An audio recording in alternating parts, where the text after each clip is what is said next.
Aqui no Brasil é pior.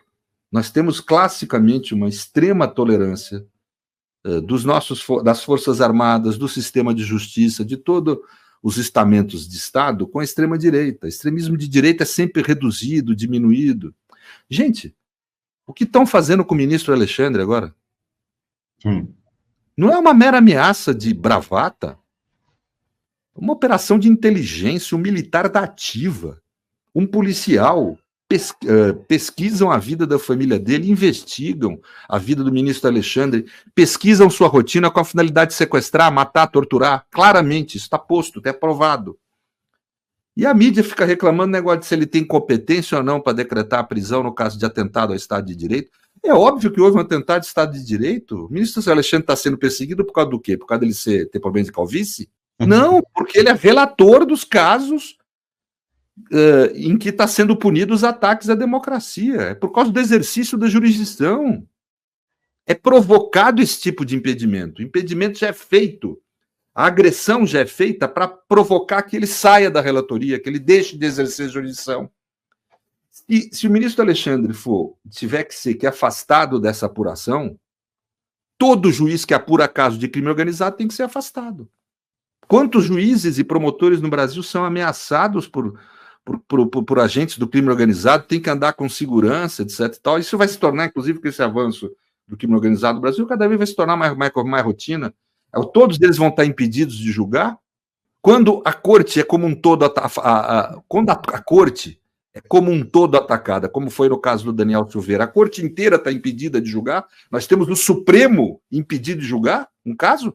Quer dizer, eu estou falando assim, no mundo anglo-saxão, o ataque à corte gera prisão por 18 meses, sem sequer direito de defesa. É um instituto que chama Contempt of Court. Isso nos Estados Unidos, nos outros países muda um pouco, mas é sempre prisão. A própria corte manda prender. E ninguém fica escandalizado dizendo que são ditaduras, os Estados Unidos, a Inglaterra, a Índia. Nunca vi ninguém chamar esses países de ditadura. Agora, aqui no Brasil, uma discussão sobre competência gera ataques desse nível e todo mundo esquece. A corte brasileira está sendo atacado. O que está sendo atacado não é o direito de uma pessoa, é o sistema de garantia de direitos. É a democracia, nós temos que tomar um imenso cuidado com isso. O discurso de defesa dos direitos, da mesma forma que na ascensão do nazismo, é usado para destruir os direitos e não para fazer valê-los. Se usa o discurso de defesa da livre expressão para destruir a livre expressão. Se usa o direito de defesa para destruir a corte que garante o sistema de direitos. Nós não podemos deixar atacar o Supremo Tribunal Federal é atacar a democracia. É atacar o sistema de defesa dos direitos. É muito mais do que o direito de uma pessoa. E nós não podemos nos enganar. Este tipo de crítica, a gente tem que ter, em épocas de ascensão da extrema-direita, tem que fazer a crítica da crítica. Qual que é a função da crítica? Vamos ler Schmitt, o pensador do Estado nazista. No livro Crise da Democracia Parlamentar, ele fazia críticas corretas à democracia. O representante representa mais o interesse do seu representado do que o interesse dele, pessoal, do que o interesse do seu representado. Isso é uma crítica comum à democracia, qualquer motorista de táxi faz, um sociólogo chama isso de crise da representatividade. Só que Schmitt fazia essa crítica para destruir a democracia, não para melhorá-la. É o que nós temos que ter cuidado. Críticas, às vezes, corretas ao Supremo Tribunal Federal são feitas para destruir a corte e a democracia, não para melhorar. Tanto que a maioria das críticas corretas, quando são feitas corretas ao ministro Alexandre, são feitas de forma parcial, como se fosse um erro do ministro Alexandre e do Supremo, quando, na realidade, são erros que se reproduzem em todo o sistema de justiça brasileiro. Ativismo tem em todo o tribunal brasileiro. Não há tribunal brasileiro, e muitas vezes, como o Tribunal de Justiça de São Paulo, um ativismo punitivista. Houve recentemente, faz uns anos, uma adesão ao Tribunal de Justiça de São Paulo dizendo que não há crime de tortura se o policial tortura não para fim de obter informação. Só há tortura se a tortura for feita para fim de obter alguma informação. Onde está na lei isso? Lugar nenhum. A lei fala, torturar, usar de violência contra uma pessoa já aprisionada e detida é tortura, ponto, acabou. É o que a lei determina. Isso é um puro ativismo, um ativismo punitivista. Aí a extrema-direita não fala nada. Só quem é ativista é o Supremo, né? Quer dizer, ou seja, é evidente que muitas, inclusive das críticas corretas feitas ao Supremo, tem que ser tida com o pé atrás, porque a função da crítica não é melhorar a democracia e melhorar o sistema de justiça, é destruir o pouco que há de democrático no nosso sistema de justiça. Nosso sistema de justiça é contaminado por um extremismo de direita há séculos, né? Desde que surgiu praticamente. Né? Mas esse tipo de contaminação contrária à Constituição e à democracia, a extrema-direita não fala nada. Ela critica quando o eventual erro ocorre num processo que visa defender os direitos e a democracia, aí ela critica. Ou seja, é uma crítica feita a partir dos direitos para destruir os direitos. Nós não podemos cair. Existe uma parte, inclusive, da nossa advocacia que está ingenuamente entrando nessa. Da mesma forma que o sistema de justiça alemão colaborou para a ascensão do nazismo. Nós não podemos ter essa ingenuidade. Né? E colaborou exatamente com esse mesmo discurso.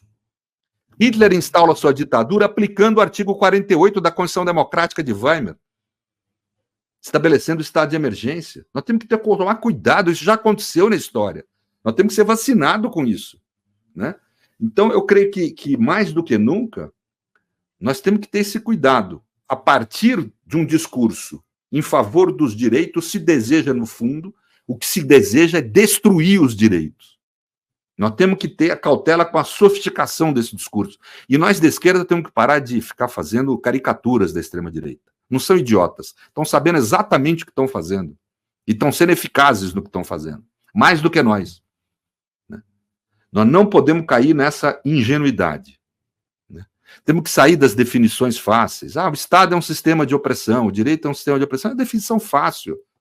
É que nem querer tratar um Fusca e um Mercedes como automóvel. Tudo bem, os dois são automóveis, vai dirigir um, vai dirigir outro. Né? O Estado é muito mais complexo do que ser um sistema de opressão. Óbvio que é um sistema de opressão, mas não é só isso. É muito mais complexo. O processo de dominação não é monolítico. Existem pesquisas históricas feitas com muita consistência. Sugiro a leitura do livro Direito à Ascensão do Capitalismo, do Michael Tiger e do Madeleine Levy.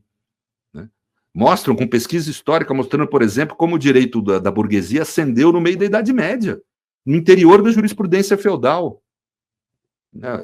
Ou seja, nós temos uma situação muito complexa hoje para ficar simplificando e para ficar tratando com ingenuidade. Né? Essa semana nós tivemos um gravíssimo ataque, desculpa mudar um pouco o assunto, um gravíssimo ataque ao Supremo. A Polícia Federal descobriu nas suas investigações um gravíssimo ataque. Né? Nós não, e a mídia fica querendo dizer que o Alexandre abusou porque deu uma decisão X ou Y, em vez de observar o conteúdo do que está sendo feito no país. Esse ataque ao Alexandre faz parte de um iter, de um caminho criminoso que se iniciou com a ida aos quartéis, que passou pelo 8 de janeiro e ainda não terminou. É um iter criminoso que procura golpear a democracia, destruir os direitos e destruir a nossa Constituição.